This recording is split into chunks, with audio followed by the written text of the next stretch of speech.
Now, so the questioner has just requested that we clarify points on the issue of these hyperparameters we've mentioned or that we dealt with today. That do we need to, as a matter of fact, have to look into all the hyperparameters? Yeah. So that's the question. Well, it's what is good there is one, we need to know what are the hyperparameters, which is very, very important, because there are parameters that are not considered to be hyperparameter. Let me share my screen and show us something. You see, so what is hyperparameter? People need to understand it. Let me share my screen. This is my let me share the screen. Yeah. So I want to show us,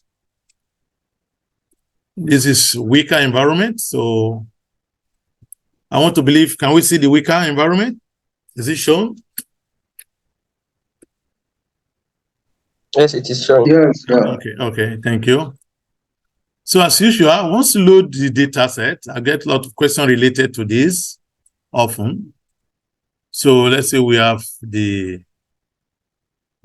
sets. Let's say I have an example of data sets.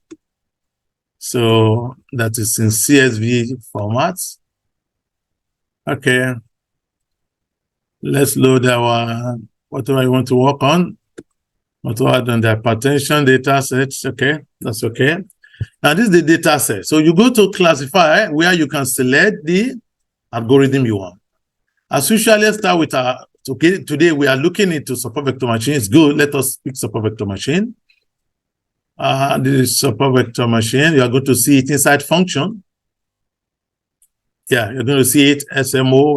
We have SMO. This is for classification. This also is SMO reg for regression. SMO reg is support vector machine for regression application. So this is the one we want, which is the one for classification. So you select it. So once you select this, if you click this place, you can see a lot of parameter. This is parameter, this is parameter. So many of them. However, these are just parameter, ordinary parameter. For example, number of decimal places. This has nothing to do with the performance of the algorithm. It's just your choice. You want your result to be in 4 decimal places, 3 decimal places. It doesn't have effect on the performance of the algorithm. So we said this is a parameter. However, for the kernel, see, for the kernel, this kernel you can see here, this is hyperparameter. Hyperparameter. Those are the parameters that have direct effect on the performance of support vector machine. So it's the first one we have to select, the major one. After that, we have the C here. You have to go for that C. See, you have to go for C. And then after that here, you can see here, you're going to see epsilon. You're going to see epsilon. See? So those are the 3 you can actually do here. C, kernel, and then the epsilon. You see? The idea is we're going to see this E insensitive parameter, the loss function. However, if you notice, you see that gamma is not here, because I told you gamma is only associated with RBF. But the kernel here, the default kernel is polynomial kernel. So, which means you don't need gamma. So, to answer your question shortly is, kernel is the most important. Start with it. In fact, sometimes once you select the kernel, based on experience, you can get almost the maximum possible value you want to get, or near it. If you don't get that, then C. By the time you select C, from experience, others have very little effect on the performance. Really little. Of course, again, you cannot generalize it. It depends on the problem we are solving. Let the data speak. Let the data speak. So, but however, based on experience, what we have done, once you do for the major one, like kernel, then the C, then if you are using RBF, you go for gamma. Otherwise, you go for the epsilon straight, and then the loss function. I did so those 4, or the first 2 should be enough sometime in most cases. It is when things are not going the right way, then you go further and more. But in most cases, all the hyperparameters has to be touched as much as possible for every machine learning algorithm we are working on. Otherwise, we might not be fair to those algorithms. Yeah. So like k-nearest neighbor, if I use it. Now, you see those listed here, that the most important hyperparameter that you have to pay attention to. Whenever you select, you are using Weka, say in this box, those that have been listed, they are those ones that you need to pay attention to, just like we have in the case of what we call our lazy classifier, IBK. You see here, number of K is very important.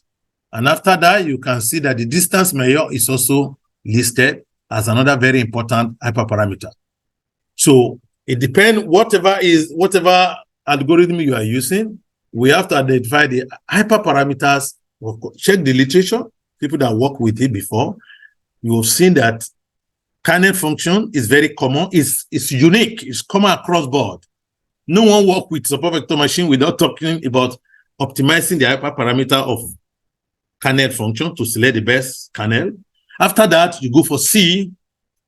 Then after that, the others will have very lesser effect on them. But still, it's always good to attempt to check them out. Perhaps, except when with your C and your kernel, you're already getting 100%, then what else do you need then after that? So everything looks very good after selecting your kernel and C and maybe epsilon. Any other term could be ignored. So you have gotten what you think is the best that is possible in this area.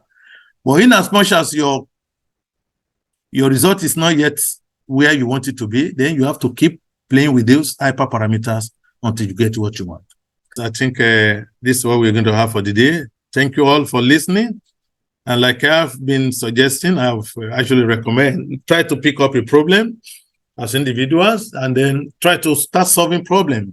Try to model something, even take data set online and try it out. And then sometimes also we can even give you time to also come and discuss what you have done.